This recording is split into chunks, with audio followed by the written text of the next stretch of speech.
Good morning, boys and girls. It is Thursday, April 23rd. I hope that you guys had a wonderful Earth Day yesterday. Even though it was pretty chilly, I hope you were able to get outside a little bit.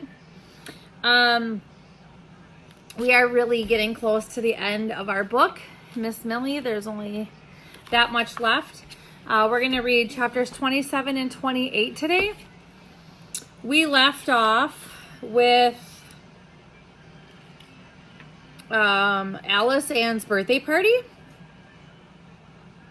and the wonderful day that she had surrounded by people that really did love her and wanted to celebrate her, and that is an amazing thing.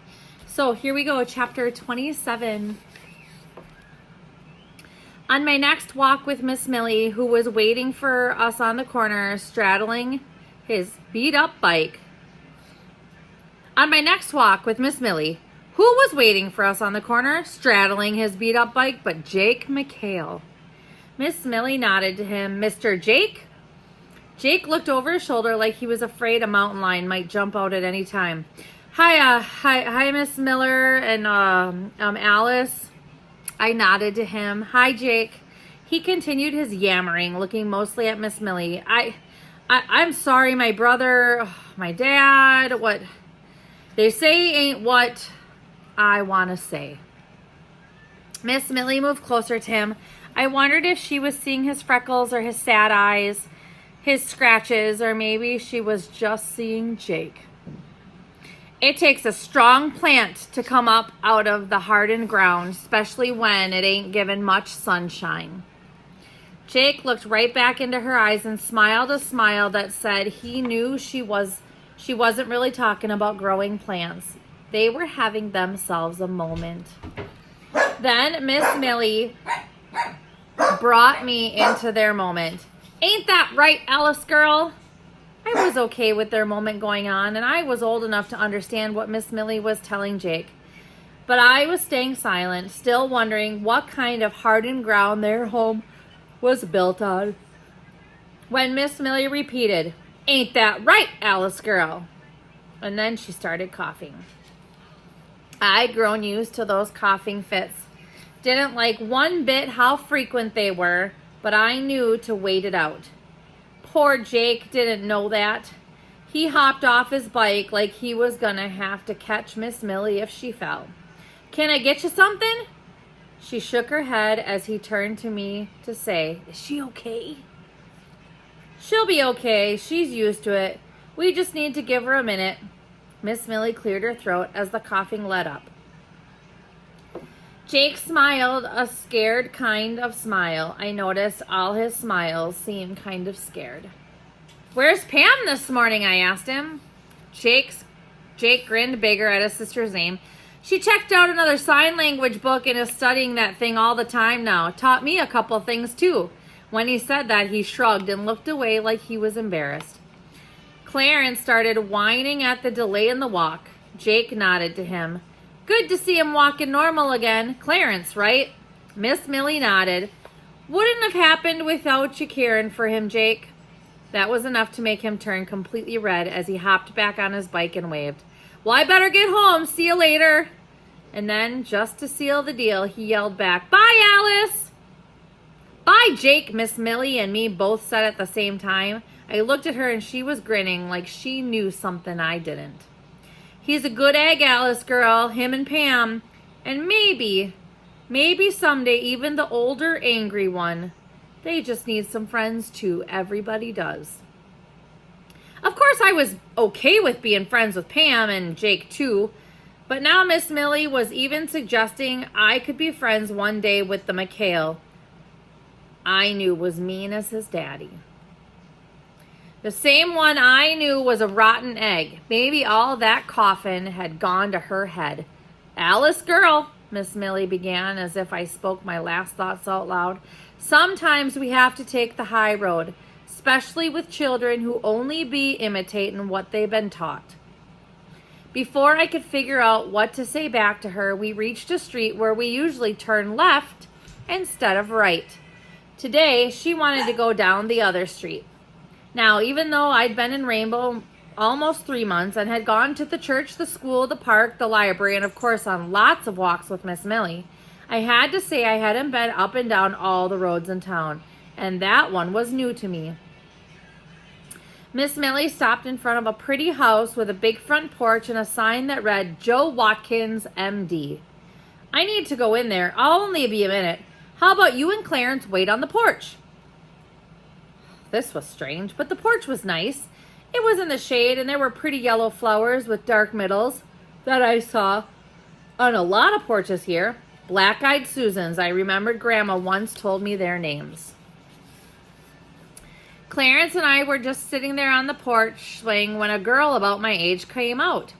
She had pigtails and a real nice smile that looked familiar. She just stood there like I was supposed to know who she was. Hi, I said, realizing it sounded like a question. Hi, the pigtail girl said. She looked almost as awkward as I was feeling. I'm Charlene. I'm Alice. I know.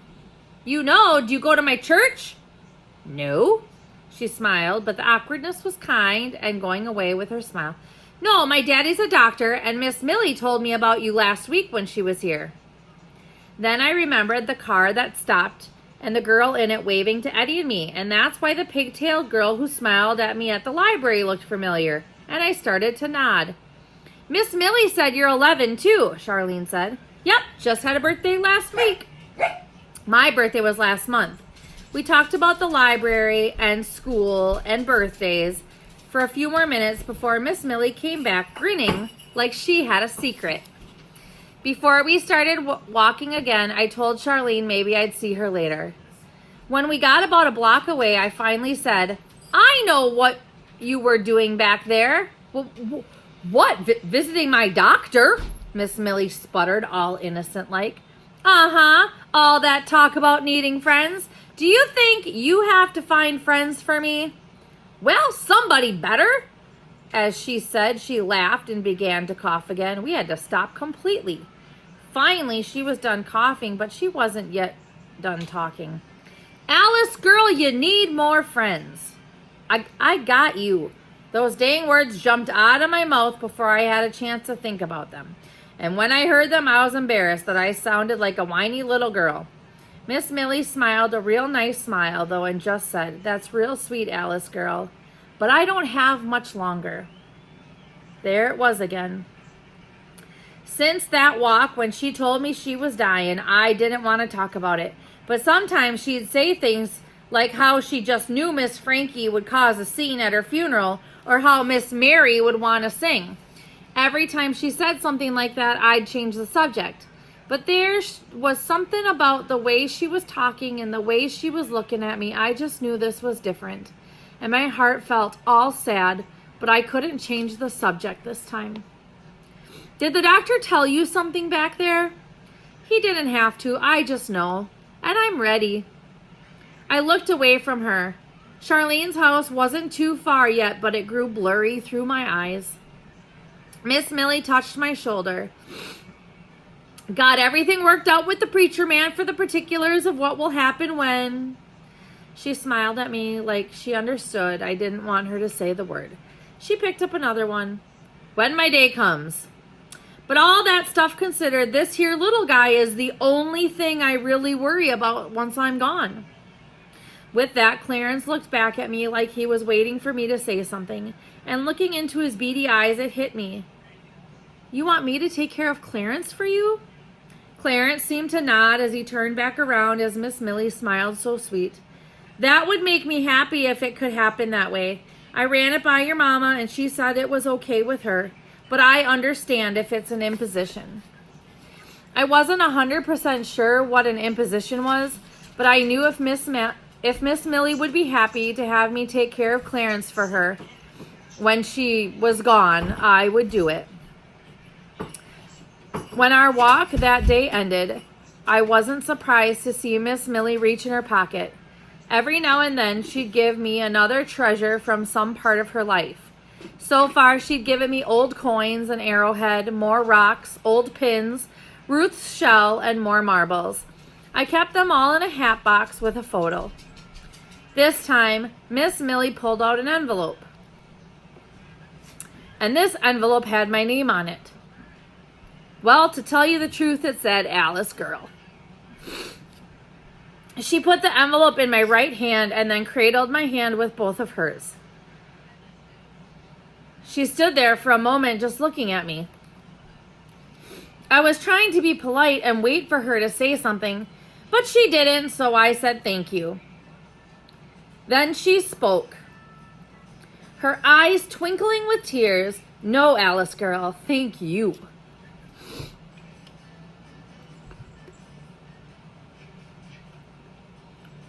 And she hugged me. I hugged her back, burying my face in her white button-down shirt that smelled of lotion, sunshine, and friendship. Clarence must have felt left out or something because he started whining and whimpering like he wanted a hug too. Miss Millie laughed. Don't that beat all? She picked up Clarence as I started to open the letter. She smiled and said, no need to open that now. You can open it when you get home. Okay, I laughed too as I walked to the fence and hollered back, see you tomorrow. But I was wrong. Chapter 28.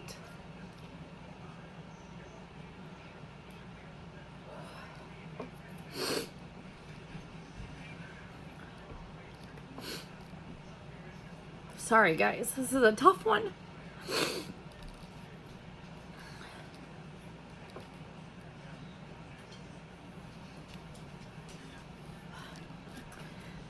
Reverend Hill was in Grandma's living room the next day when I woke up. When a preacher man is in your house when you wake up, it's probably not because he wants breakfast. So when I saw him in the living room, I suspected it had happened. When I saw Clarence with him, I knew. Eddie started crying when Mama explained it to him. But I think she was waiting for my tears to come too. But my insides just felt kind of empty. The next 3 days were out of focus for me. I know the usual daytime stuff happened, like getting dressed and eating and all. I remember Mama making me cookies, Pam trying to get me to laugh, and Eddie hugging me lots of times, but I could barely talk to anyone. Except Clarence. I knew he was missing her too.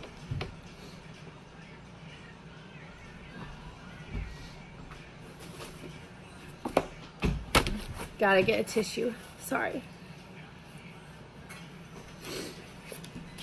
And I've read this book a couple of times already, and it doesn't make it any easier. I felt bad leaving Clarence at home for the funeral. But Mama was right. He wouldn't like all the people being there. Not sure I liked everyone being there either. But I sat there through the whole ashes to ashes and dust to dust stuff. Through praying and reading more Bible verses, I sat there listening. And then we walked down to the cemetery for the burial. That's when Reverend Hill asked if anyone had any last words, and Miss Frankie offered to talk, just like Miss Millie said she would. She held onto a paper fan that looked to have a picture of the Last Supper on it, but it was hard to say for certain, since she fanned herself so fast. Lordy, it's hot. This home-going service is so very hot. That's what we call it, a home-going service. Miss Millie's ancestors are all waiting for her on the other side to welcome her home, and how they will rejoice. She fanned some more and looked at the sky. Everybody waited.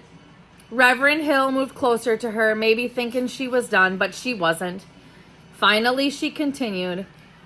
But she was my very best friend, and I am sure gonna miss her. Can't believe she's gone. Dear Millie, she was a good Christian lady. Miss Frankie stopped for a moment and glared at Miss Mary. She fanned herself some more before continuing. And she was a wonderful singer and a good baker. Lordy, she was a good baker. She was a good woman and a great friend, and I miss her already. She sighed and lowered her head. Reverend Hill thanked her for her words, but she wasn't quite done yet. "I'll see you one day again, Millie," Miss Frankie exclaimed, looking at the sky. And then she added with a twinkle in her eye, "But it won't be soon. You know, you was a lot older than me." I just knew Miss Millie wouldn't have liked that. Then that and all the rest happened just like she said it would.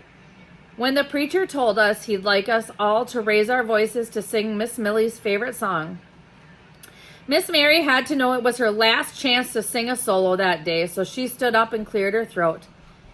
But when Reverend Hill went over and whispered in her ear, I heard her say, "Huh," before walking away, and I just knew Miss Millie would have liked that. They sang Somewhere Over the Rainbow.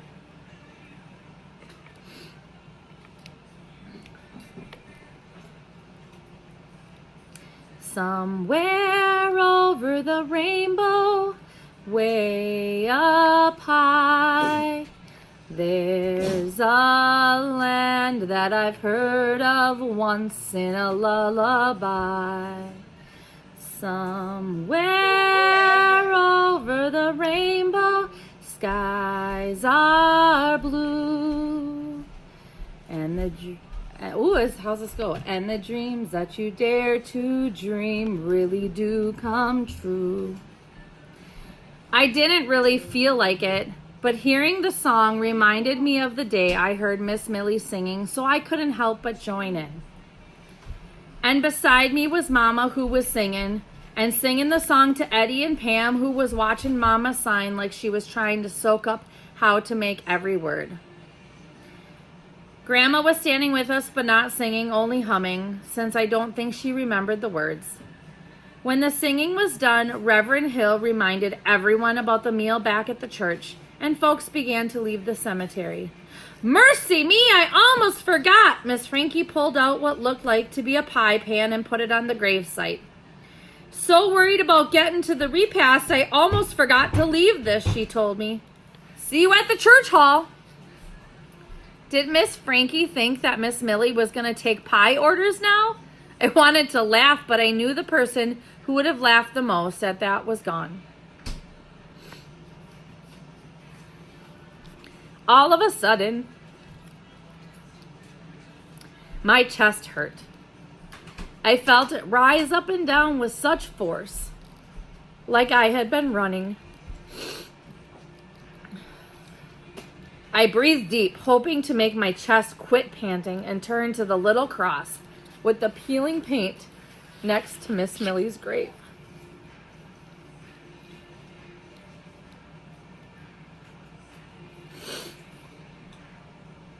I put my hand out like Miss Millie did every time we walked this way.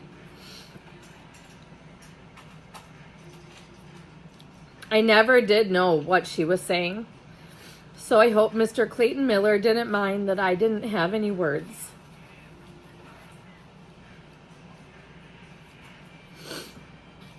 I'm not sure how long I stood like that, but soon I heard Mama call my name and say it was time to go.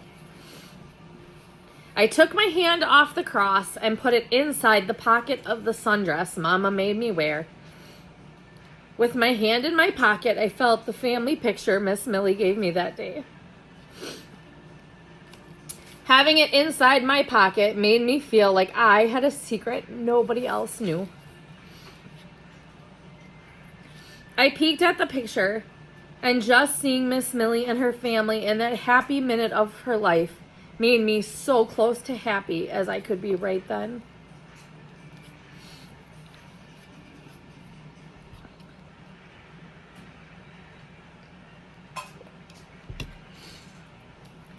Walking into the church's social hall, I was greeted by fried chicken, fried green tomatoes, fried collard greens, you name it. If it could be fried, it was probably laid out on a table and on the main table right under the picture of our Lord. I had to smile since it looked like Jesus himself was offering us the feast as he stood there with his hand outstretched over the food, like he was saying, "Come and get it." I was just finishing some fried chicken. I really didn't feel like eating when Miss Frankie came up to me. She grabbed me so hard I would have choked if I hadn't already swallowed my last bite. Baby, baby, baby, she said, and rocked me back and forth as if I was a baby. What are we going to do without her? I knew this day would come, but lordy, lordy, lordy, why did it come so soon? I wasn't sure if she was asking the question to me or to the Lord, but it didn't really matter since I couldn't answer. I could hardly even breathe.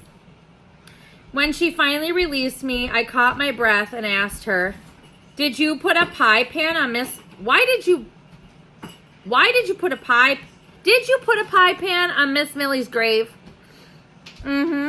Miss Frankie nodded and smiled like she was remembering those pies.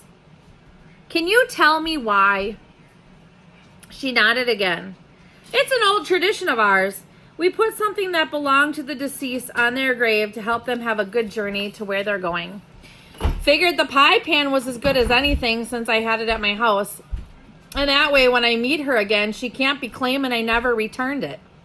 Miss Frankie let out a laugh, but I saw real tears in her eyes. She looked at me and smoothed back a piece of my hair that came out of its pigtail. Plus, it helps us say our goodbyes. My words got all stuck in my throat as I tried to take it all in, so I just moved my head up and down.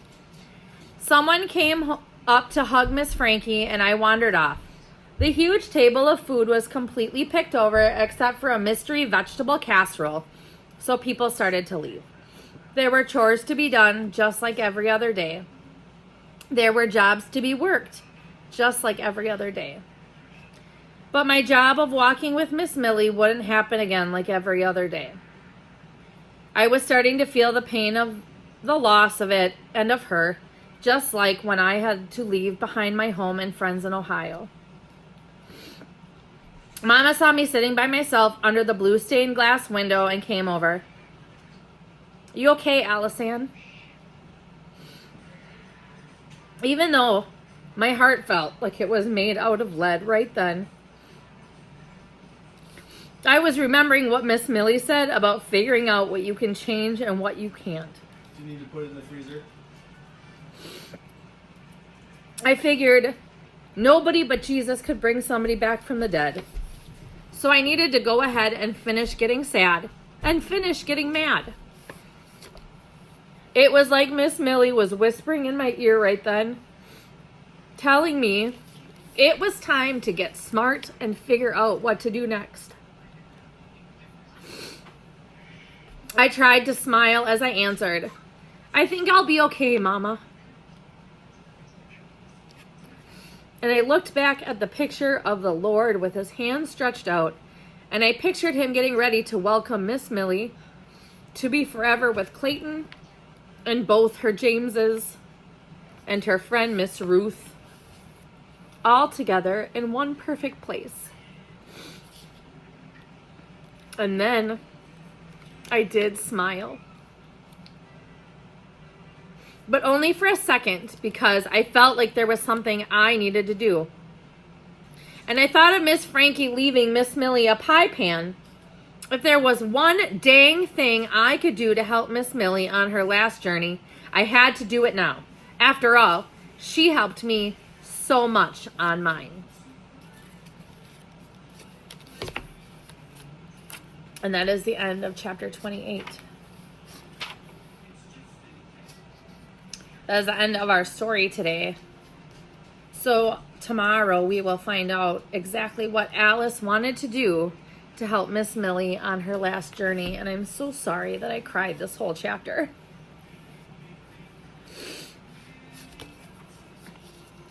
I really don't have a whole lot for you to reflect on. You can reflect on your thoughts of the story right now and maybe make a prediction about what Alice Ann is going to do to help Miss Millie on her journey. And I want to thank you for listening, and hopefully I should be fine the last 2 chapters tomorrow. So I'm sorry that I was a crying mess, but thank you for listening and sharing this story so far with me. And tomorrow will be the end of the book, and we'll start a new book next week. So I want you just to be honest with your feelings and And if you have a hunch on what Alice Ann is going to do for Miss Millie, then by all means, please tell me all about it. I hope that you guys have a great day, and I will see you tomorrow.